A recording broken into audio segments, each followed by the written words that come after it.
एक बार एक छोटे से गांव में एक भिखारी रहता था। वह भिखारी भोले भाले स्वभाव का था, लेकिन वह लालची भी था। उसकी आदत थी कि वह हमेशा ज्यादा से ज्यादा भीख मांगने का प्रयास करता था। वह लोगों के सामने धैर्यपूर्वक और दुखी ढंग से भीख मांगता, जिससे लोगों की दया भटक जाती और वे उसे पैसे दे देते। एक दिन भिखारी एक बड़े व्यापारी के घर पहुंचा। व्यापारी बड़ा धार्मिक और दयालु व्यक्ति था। वह भिखारी को ध्यान से सुनते हुए दुख से भरे आंसू बहाते देखकर संवेदनशील हुए और उसे अपने घर में खाना खिलाया और पैसे दे दिए। भिखारी ने अपनी लालची आदत से फायदा उठाकर उसे बड़े ही खुशी के साथ उस घर के एक वृक्ष के नीचे बैठ गया और देखने लगा कि वह व्यापारी अब कैसे लोगों से और ज्यादा भीख मांगता है। कुछ देर बाद एक गरीब व्यक्ति भी उसी वृक्ष के नीचे पहुंचा।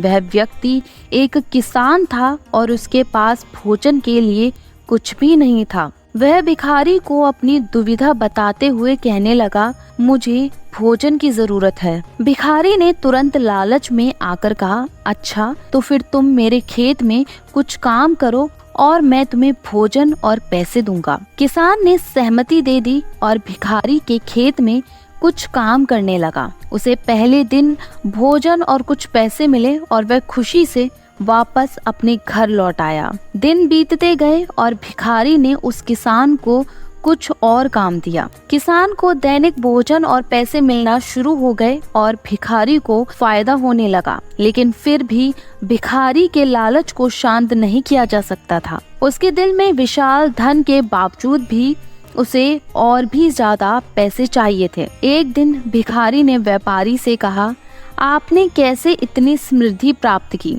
व्यापारी ने मुस्कुराते हुए कहा, मैंने धर्म पूर्वक और सच्चे मन से लोगों की मदद की। जब मैंने आपको खाना खिलाया और पैसे दिए तो मैंने सिर्फ अपने धर्म का पालन किया। मेरे दिल में दया और सेवा भाव था, इसलिए मैंने आपकी मदद की। भिखारी ने व्यापारी से कहा, मैं भी इसी तरह अधिक समृद्धि प्राप्त करना चाहता हूँ, कृपया मुझे भी उपाय बताएं। व्यापारी ने भिखारी को समझाया, समृद्धि का रहस्य है दया, सेवा भाव और धर्म पूर्वक कर्म। जब तुम अन्य लोगों की सहायता करोगे और उन्हें ध्यान दोगे तो समृद्धि खुद ब खुद तुम्हारे पास आएगी। लालच के चक्कर में ना पड़ो और सबकी मदद करो। भिखारी ने व्यापारी के उपाय को माना और वह लालच की आदत से मुक्त हो गया। उसने धर्म पूर्वक और दयालु भाव से लोगों की मदद करना शुरू किया। उसके कर्मों की बदौलत वह भी व्यापारी की तरह